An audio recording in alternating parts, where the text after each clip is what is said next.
Job information নতুন video' এটাৰ সৈতে এই চেনেলটোলৈ সকলোকে স্বাগতম জনালোঁ।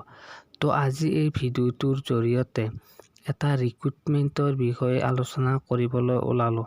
কি ৰিক্ৰুটমেণ্ট, কিমান পোষ্ট আছে, কেনেদৰে আবেদন কৰিব, বয়সৰ সীমা কিমান বা দৰমহা কিমান আদি সকলোখিনি কথাই একেলগে আলোচনা কৰা হ'ব আজিৰ এই ভিডিঅ'টোৰ জৰিয়তে। গতিকে চেনেলটোত যদি প্ৰথমবাৰৰ বাবে আহিছে তেনেহ'লে ছাবস্ক্ৰাইব কৰি লওক, কাৰণ এই চেনেলটোত সৰু ডাঙৰ সকলো ধৰণৰ জব ইনফৰমেশ্যন ৰিলেটেড ভিডিঅ' দিয়া হয়।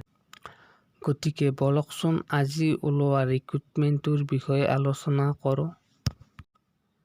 তো যিটো বিভাগৰ পৰা পদ খালী হৈছে সেই বিভাগটো হৈছে Brahmaputra cracker and polymer limited, চমুকৈ BCPL।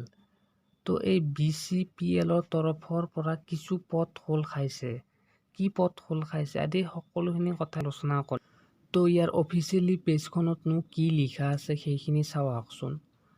Brahmaputra cracker and polymer limited BCPL Dibrugarh has release an employment notification for the recruitment of 70 graduate technician apprentice post in different trends disciplines. Interest and eligible candidate may apply online here. তো ইয়াত এইখিনি কথাই লিখা আছে যে Brahmaputra cracker and polymer লিমিটেডৰ ডিব্ৰুগড়ৰ বিভিন্ন ব্যৱসায় শাখাত 70টা স্নাতক আৰু কাৰিকৰী এপ্ৰেণ্টিছ পদৰ নিযুক্তিৰ বাবে নিয়োগ জাননী প্ৰকাশ কৰিছে। যিসকল আগ্ৰহী আৰু যোগ্য প্ৰাৰ্থী তেওঁলোকে ইয়াত অনলাইনৰ যোগেদি আবেদন কৰিব পাৰে। তো নটিচখনত এনেকৈ লিখা আছে। তো ইয়াৰ বাবে খোল খোৱা পদসমূহ হৈছে গ্ৰেজুৱেট এপ্ৰেণ্টিছ, যাৰ পদ খালী আছে 50টা।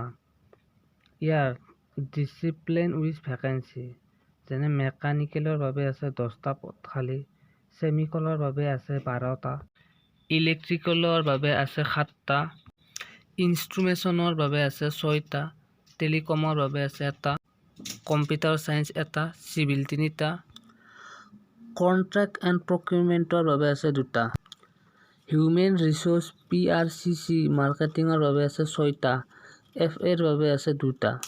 তো এই পদসমূহৰ বাবে কি এডুকেশ্যন কোৱালিফিকেশ্যন লাগিব সেইখিনি চাওঁ আহকচোন।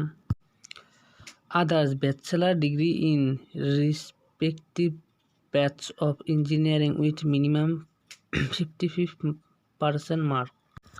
যিহেতু ইংলিছখিনি পঢ়ি থাকিলে বহুত দীঘলীয়া হৈ যাব, সেইকাৰণে অসমীয়াতে বুজাই দিছোঁ। অন্যান্য অভিযান্ত্ৰিক বিভাগৰ নিজ নিজ শাখাত ন্যূনতম 55% নম্বৰ লৈ স্নাতক ডিগ্ৰী লাভ কৰিব লাগিব।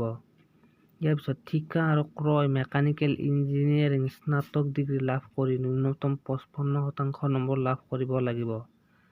HR marketing PRCC security marketing যিকোনো শাখা স্নাতক ডিগ্ৰী লাভ কৰি ন্যূনতম 55% নম্বৰ লাভ কৰিব লাগিব। FA অৰ্থনীতি পৰিসংখ্যা বা BCom স্নাতক ডিগ্ৰী আৰু ন্যূনতম 55 নম্বৰ লাভ কৰিব লাগিব। তেতিয়াই আপুনি ওপৰত যে এইমাত্ৰ আলোচনা কৰিলোঁ তেতিয়াই এই পদকেইটাৰ বাবে আপুনি আবেদন কৰিব পাৰিব। তো এইমাত্ৰ আলোচনা কৰা পদকেইটাৰ দৰমহা হ'ল 11,500 পাৰ মান্থ। 2 নম্বৰ পদটো হৈছে টেকনিচিয়ান এপ্ৰেণ্টিছ, যাৰ পদ খালী আছে 20টা, আৰু ইয়াত মেকানিকেলৰ বাবে আছে 5টা, চেমিকলৰ বাবে 6টা, ইলেক্ট্ৰিকেলৰ বাবে 5টা আৰু ইনষ্ট্ৰুমেশ্যনৰ বাবে আছে 4টা। এই পদকেইটাৰ শিক্ষাগত অৰ্হতা হ'ল diploma in respective trades of engineering with minimum 55 mark. মানে আপুনি ইঞ্জিনিয়াৰিঙত 55% নম্বৰ লৈ ডিপ্ল'মা অৰ্জন কৰিব লাগিব, তেতিয়া আপুনি এই পদটোত আবেদন কৰিব পাৰিব। তো এই পদকেইটাত আবেদন কৰা বয়সৰ সীমা ধৰি দিছে 28 বছৰলৈ। লগতে যিসকল SC আৰু ST কেণ্ডিডেট তেওঁলোকে 5 বছৰ বেছিকৈ দিয়া আছে, OBC সকলক 3 বছৰ বেছিকৈ, আৰু যিসকল প্ৰতিবন্ধী ব্যক্তি আছে তেওঁলোকৰ বাবে 10 বছৰ বেছিকৈ দিয়া আছে।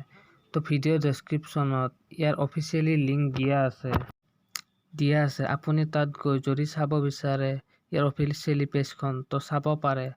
নহয় যদি আপুনি আবেদন কৰিব বিচাৰে তেনেহ'লে আবেদন কৰিব পাৰে।